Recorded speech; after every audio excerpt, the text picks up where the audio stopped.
ಇಲ್ಲಿನ ರಾಜಕಾರಣಿಗಳಿಗೆ ನೇಪಾಳನ ನೋಡಿ ಬುದ್ಧಿ ಕಲಿಬೇಕಾಗಿತ್ತು. ಭ್ರಷ್ಟಾಚಾರ ಈ ಕಮಿಷನ್ ಎಲ್ಲ ಯಾವಾಗ ಬಿಡುತ್ತೆ ಅನ್ನೋದು ಕೂಡ ಎಲ್ಲಾ ಕಡೆ ಕೂಡ ಕಮಿಷನ್ ಕೊಡುವುದು ಕಡ್ಡಾಯ. ಗುತ್ತಿಗೆದಾರರು ಮತ್ತೆ ಈ ಕಾಂಗ್ರೆಸ್ ಸರ್ಕಾರದ ಮೇಲೆ ಕಮಿಷನ್ ತೆಗೆದುಕೊತಿದ್ದಾರೆ ಅಂತ ದೊಡ್ಡ ಮಟ್ಟದಲ್ಲಿ ಆರೋಪ ಮಾಡಿದ್ದಾರೆ. ಅವರು ಕೂಡ ಅಷ್ಟೇ ದೊಡ್ಡ ಮಟ್ಟದ ಅಸ್ತ್ರವನ್ನಾಗಿ ಮಾಡಿಕೊಂಡು ಸರ್ಕಾರದ ವಿರುದ್ಧ ಸಾಕಷ್ಟು ಹೋರಾಟಗಳನ್ನ ಮಾಡಿದ್ರು. ಪ್ರಧಾನಿ ನರೇಂದ್ರ ಮೋದಿ ಅವರು ಪ್ರಾಮಾಣಿಕರಾಗಿದ್ದರೆ ಭ್ರಷ್ಟ ಬಿಜೆಪಿ ಕರ್ನಾಟಕ ಸರ್ಕಾರವನ್ನು ವಜಾ ಮಾಡಲಿ. ಹಾಗಿದ್ರೆ ನಿಮ್ಮ ಯಾವ್ಯಾವ ಶಾಸಕರನ್ನ ವಜಾಗೊಳಿಸ್ತೀರಾ ಅಂತ ಸಾರ್ವಜನಿಕರ ಪ್ರಶ್ನೆ ಆಗಿದೆ. ಈಗ ಇದನ್ನೆಲ್ಲ ಸರಿಪಡಿಸೋದಕ್ಕೆ ರಾಜ್ಯ ಸರ್ಕಾರ ಯಾವ ರೀತಿಯಾಗಿ ಉತ್ತರ ಕೊಡುತ್ತೆ ಅನ್ನೋದೇ ಒಂದಿಷ್ಟು ಯಕ್ಷ ಪ್ರಶ್ನೆ ಆಗಿದೆ.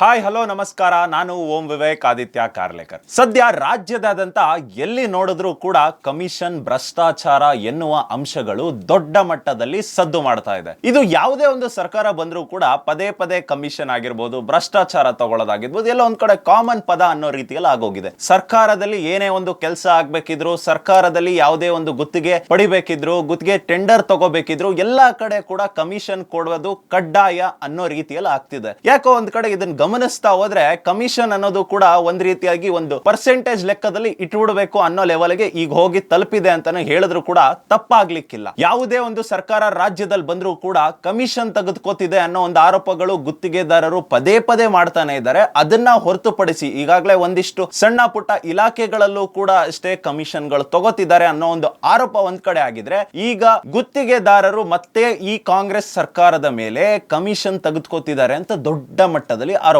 ಮಾಡಿದ್ದಾರೆ. ಅದು ಕೂಡ ಬರೋಬ್ಬರಿ 80% ಕಮಿಷನ್ ತೆಗೆದುಕೋತಿದ್ದಾರೆ ಅಂತ ಆರೋಪ ಮಾಡ್ತಿದ್ದಾರೆ. ಈಗ ಫಾರ್ ಎಕ್ಸಾಂಪಲ್ 1 ಲಕ್ಷದ ಕಾಮಗಾರಿ ಅಂತ ತಗೊಳ್ಳೋಣ. 1 ಲಕ್ಷದ ಕಾಮಗಾರಿಯಲ್ಲಿ 80,000 ಕಮಿಷನ್ಗೆ ಕೊಟ್ರೆ ಇನ್ನು 20,000ದಲ್ಲಿ ಆ ಗುತ್ತಿಗೆ ತಗೊಂಡಂತ ವ್ಯಕ್ತಿ ಯಾವ ರೀತಿಯಾಗಿ ಕಾಮಗಾರಿ ಪೂರ್ಣಗೊಳಿಸಬೇಕು?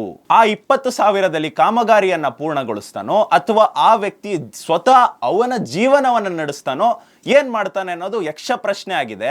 ಮತ್ತೆ ಇದರ ಒಂದಿಷ್ಟು ಹಿನ್ನೆಲೆಗಳನ್ನ ನೋಡ್ತಾ ಹೋದ್ರೆ, ಈ ಹಿಂದೆ ಬಿಜೆಪಿ ಸರ್ಕಾರ ಇದ್ದಂತ ಸಂದರ್ಭದಲ್ಲೂ ಕೂಡ ಅಷ್ಟೇ ಇದೇ ರೀತಿಯಾದ ದೊಡ್ಡ ಮಟ್ಟದ ಆರೋಪಗಳು ಗುತ್ತಿಗೆದಾರರು ಮಾಡಿದ್ರು. ಏನಂದ್ರೆ 40% ಕಮಿಷನ್ ತೆಗೆದುಕೋತಿದೆ ಈ ಬಿಜೆಪಿ ಸರ್ಕಾರ ಅಂತ. ಅದು ಕೂಡ ಬಸವರಾಜ ಬೊಮ್ಮಾಯಿ ಅವರು ಮುಖ್ಯಮಂತ್ರಿ ಆದಂತ ಸಂದರ್ಭದಲ್ಲಿ ಆರೋಪವನ್ನ ಮಾಡಿದ್ರು. ಈ ಆರೋಪವನ್ನ 40% ಕಮಿಷನ್ ಸರ್ಕಾರ ಅಂತ ಕಾಂಗ್ರೆಸ್ನವರು ಕೂಡ ಇದನ್ನ ದೊಡ್ಡ ಮಟ್ಟದ ಅಸ್ತ್ರವನ್ನಾಗಿ ಮಾಡಿಕೊಂಡು ವಿರೋಧ ಪಕ್ಷದಲ್ಲಿ ಇದ್ರು ಕಾಂಗ್ರೆಸ್ನವರು. ಆ ಸಂದರ್ಭದಲ್ಲಿ ಅವರು ಕೂಡ ಅಷ್ಟೇ ದೊಡ್ಡ ಮಟ್ಟದ ಅಸ್ತ್ರವನ್ನಾಗಿ ಮಾಡಿಕೊಂಡು ಸರ್ಕಾರದ ವಿರುದ್ಧ ಸಾಕಷ್ಟು ಹೋರಾಟಗಳನ್ನ ಮಾಡಿದ್ರು. ಪೇ ಸಿಎಂ ಅಂತ ಒಂದು ಸ್ಟಿಕ್ಕರ್ ಅನ್ನ ಮಾಡಿಸಿ ಸಿಎಂ ಮನೆ ಮುಂದೆ ಆಗಿರ್ಬೋದು, ಬಹುತೇಕ ಕಡೆ ಎಲ್ಲ ಕಡೆ ಸ್ಟಿಕ್ಕರ್ ಅನ್ನ ಅಂಟಿಸಿದ್ರು. ಎಲ್ಲ ಒಂದು ಪೇಟಿಎಂ ರೀತಿಯಲ್ಲಿ ಯಾವ ರೀತಿಯಾಗಿ ಸ್ಕ್ಯಾನರ್ ಬರುತ್ತೆ ಅದೇ ಮಾದರಿಯಲ್ಲಿ ಬೊಮ್ಮಾಯಿ ಅವರ ಫೋಟೋ ಬರುವ ರೀತಿಯಲ್ಲಿ ಸ್ಕ್ಯಾನರ್ ಇದ್ದಂತ ಒಂದು ಭಾವಚಿತ್ರವನ್ನ ಇಟ್ಕೊಂಡು ಹೋಗಿ ಪೇ ಸಿಎಂ ಅಭಿಯಾನ ಕೂಡ ಮಾಡಿದ್ರು ಕಾಂಗ್ರೆಸ್ ಸರ್ಕಾರದವರು. ಆಗ ಅವರು ಹೇಳದಂತ ಮಾತುಗಳು ಏನಂದ್ರೆ, ನಾವು ಸರ್ಕಾರಕ್ಕೆ ಬಂದ 3 ತಿಂಗಳ ಒಳಗೆ ಎಲ್ಲಾ ಬಿಲ್ಗಳನ್ನ ಕ್ಲಿಯರ್ ಮಾಡ್ತೀವಿ. ನಮ್ಮ ಸರ್ಕಾರ ಏನಾದ್ರೂ ಅಧಿಕಾರಕ್ಕೆ ಬಂದ್ರೆ ಯಾವುದೇ ರೀತಿಯಾದ ಕಮಿಷನ್ಗಳು ನಮ್ಮ ಸರ್ಕಾರದಲ್ಲಿ ಕೇಳಿ ಬರಲ್ಲ ಅನ್ನೋ ಒಂದು ಮಾತುಗಳನ್ನ ಸಿದ್ದರಾಮಯ್ಯ ಅವರು ಸ್ವತಃ ಅವರೇ ಹೇಳಿದ್ರು. ಮತ್ತೆ ಒಂದಿಷ್ಟು ಹಿನ್ನೆಲೆಗಳನ್ನ ನೋಡ್ತಾ ಹೋದ್ರೆ, ಸಿದ್ದರಾಮಯ್ಯನವರು ನವೆಂಬರ್ 27, 2021ರಲ್ಲಿ ಒಂದು ಟ್ವೀಟ್ ಮಾಡಿರ್ತಾರೆ. ಆ ಟ್ವೀಟ್ ಅನ್ನ ಏನು ಅಂತ ನಾನು ಓದ್ತಾ ಹೋಗ್ತೀನಿ. ರಾಜ್ಯ ಸರ್ಕಾರ 40% ಕಮಿಷನ್ ವಸೂಲಿ ಮಾಡುತ್ತಿದೆ ಎಂದು ಆರೋಪಿಸಿ 1 ಲಕ್ಷ ಗುತ್ತಿಗೆದಾರರು ಸದಸ್ಯರಾಗಿರುವ ಸಂಘದವರು ಪ್ರಧಾನಿಗೆ ಪತ್ರ ಬರೆದಿದ್ದಾರೆ. ಪ್ರಧಾನಿ ನರೇಂದ್ರ ಮೋದಿ ಅವರು ಪ್ರಾಮಾಣಿಕರಾಗಿದ್ದರೆ ಭ್ರಷ್ಟ ಬಿಜೆಪಿ ಕರ್ನಾಟಕ ಸರ್ಕಾರವನ್ನು ವಜಾ ಮಾಡಲಿ ಅಂತ. ಹಾಗಿದ್ರೆ ಈಗ ನಿಮ್ಮ ಸರ್ಕಾರದ ಮೇಲೆ ಕೂಡ ಆರೋಪ ಕೇಳಿ ಬರ್ತಾ ಇದೆ, ನಿಮ್ಮ ಅಧಿಕಾರಿಗಳ ಮೇಲೆ ಆರೋಪ ಕೇಳಿ ಬರ್ತಾ ಇದೆ, ನಿಮ್ಮ ಒಂದಿಷ್ಟು ಶಾಸಕರುಗಳು, ನಿಮ್ಮ ಒಂದಿಷ್ಟು ಸಚಿವರುಗಳ ಮೇಲೆ ಆರೋಪ ಕೇಳಿ ಬರ್ತಾ ಇದೆ. ಹಾಗಿದ್ರೆ ನಿಮ್ಮ ಯಾವ್ಯಾವ ಸಚಿವರನ್ನ ವಜಾಗೊಳಿಸ್ತೀರಾ? ಹಾಗಿದ್ರೆ ನಿಮ್ಮ ಯಾವ್ಯಾವ ಶಾಸಕರನ್ನ ವಜಾಗೊಳಿಸ್ತೀರಾ ಅಂತ ಸಾರ್ವಜನಿಕರ ಪ್ರಶ್ನೆ ಆಗಿದೆ ಈಗ. ಹಾಗಿದ್ರೆ ಸಿದ್ದರಾಮಯ್ಯನವರೇ ರಾಜೀನಾಮೆ ಕೊಡ್ತಾರಾ ಅಂತ ಒಂದಿಷ್ಟು ಪ್ರಶ್ನೆಗಳು ಕೂಡ ಕೇಳಿ ಬರ್ತಾ ಇದೆ. ಇದರ ಜೊತೆ ಈಗ ಏನು ಅಧಿಕಾರಕ್ಕೆ ಏರಿದ್ರು ಕಾಂಗ್ರೆಸ್ನವರು, ನಮ್ಮ ಸರ್ಕಾರ ಬಂದ್ರೆ ಕಮಿಷನ್ ಇರೋದಿಲ್ಲ, ನಮ್ಮ ಸರ್ಕಾರ ಬಂದ್ರೆ ಕೂಡಲೇ ಗುತ್ತಿಗೆದಾರರ ಎಲ್ಲ ಹಣವನ್ನು ಕೂಡ ಬಿಲ್ಗಳನ್ನ ಕ್ಲಿಯರ್ ಮಾಡ್ತೀವಿ ಅಂತ ಹೇಳಿದ್ರು. ಇಲ್ಲಿವರೆಗೂ ಸರ್ಕಾರ ಬಂದು 2.5 ವರ್ಷ ಆಯ್ತು. ಇಲ್ಲಿವರೆಗೂ ಯಾಕೆ ಬಿಲ್ಗಳು ಕ್ಲಿಯರ್ ಆಗಿಲ್ಲ? ಒಟ್ಟಾರೆಯಾಗಿ ಇಲ್ಲಿವರೆಗೂ 32,000 ಕೋಟಿ ಬಿಲ್ಗಳು ಇನ್ನೂ ಕೂಡ ಬಾಕಿ ಇದೆ. ಇದೇ ರೀತಿಯಾಗಿ ಬಿಲ್ಗಳನ್ನ ಬಾಕಿ ಇಟ್ಕೊಂಡ್ರೆ ಕಾಂಟ್ರಾಕ್ಟರ್ಗಳು ಮುಂದಿನ ಕೆಲಸಗಳು ಯಾವ ರೀತಿಯಾಗಿ ಮಾಡ್ತಾರೆ? ಅದರ ಜೊತೆ 80% ಕಮಿಷನ್ ಅಂದ್ರೆ ಏನ್ ಕಮ್ಮಿನ? 32,000 ಕೋಟಿಯಲ್ಲಿ 80% ಕಮಿಷನ್ ಅಂದ್ರೆ ಎಷ್ಟಾಗುತ್ತೆ?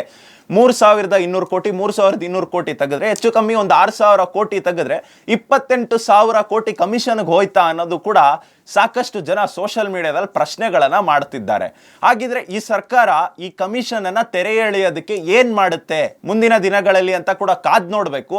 ಅದರ ಜೊತೆಗೆ ಈಗ ಸಾಕಷ್ಟು ಜಿಲ್ಲೆಗಳಲ್ಲಿ ದೊಡ್ಡ ಮಟ್ಟದಲ್ಲಿ ಬೆಳೆ ಹಾನಿ ಕೂಡ ಆಗ್ತಿದೆ.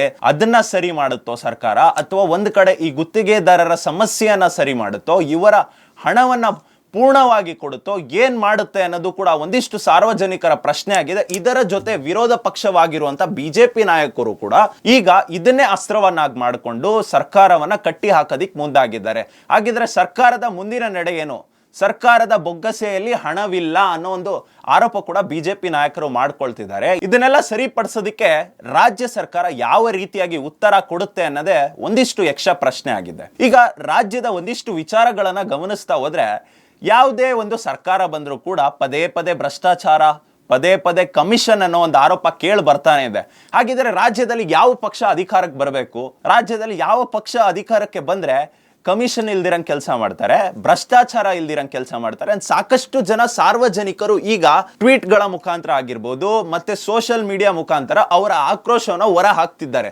ಅದರಲ್ಲೂ ಕೂಡ ಯುವಕರು ಸಾಕಷ್ಟು ಜನ ಆಕ್ರೋಶವನ್ನು ಹೊರ ಹಾಕ್ತಿದ್ದಾರೆ. ಎಲ್ಲ ಒಂದ್ ಕಡೆ ಇದನ್ನ ಗಮನಿಸ್ತಾ ಹೋದ್ರೆ ಈ ರೀತಿಯಾಗಿ ಯುವಕರಾಗಿರ್ಬೋದು ಮತ್ತು ಸಾರ್ವಜನಿಕರು ಸೋಷಿಯಲ್ ಮೀಡಿಯಾ ಪ್ಲಾಟ್ಫಾರ್ಮ್ ಗಳನ್ನ ಬಳಸ್ಕೊಂಡು ಆಕ್ರೋಶನ ಹೊರ ಹಾಕ್ತಿರೋದು ನೋಡಿದ್ರೆ ಇದೆಲ್ಲ ಒಂದ್ ಕಡೆ ನೇಪಾಳಕ್ಕೆ ಲಿಂಕ್ ಮಾಡ್ತಾ ಹೋಗ್ಬೋದು. ನೇಪಾಳನಲ್ಲೂ ಕೂಡ ಅಷ್ಟೇ ಇದೇ ರೀತಿಯಾಗಿ ಯುವಕರು ಧ್ವನಿ ಎತ್ತಿದ್ದು, ಇದೇ ರೀತಿಯಾಗಿ ಸೋಷಿಯಲ್ ಮೀಡಿಯಾದಲ್ಲಿ ಧ್ವನಿ ಎತ್ತಿದ್ದು, ಭ್ರಷ್ಟಾಚಾರದ ಸರ್ಕಾರ ಅಂತ ಧ್ವನಿ ಎತ್ತಿದ್ದು, ಯಾವ ರೀತಿಯಾಗಿ ನೇಪಾಳನ್ನ ಧ್ವಂಸ ಮಾಡಿದ್ರು ಅಂತ ಕೂಡ, ಆ ಸರ್ಕಾರವನ್ನ ಧ್ವಂಸ ಮಾಡಿದ್ರು ಅಂತ ನಾವೆಲ್ಲರೂ ಗಮನಿಸಿರ್ತೀವಿ.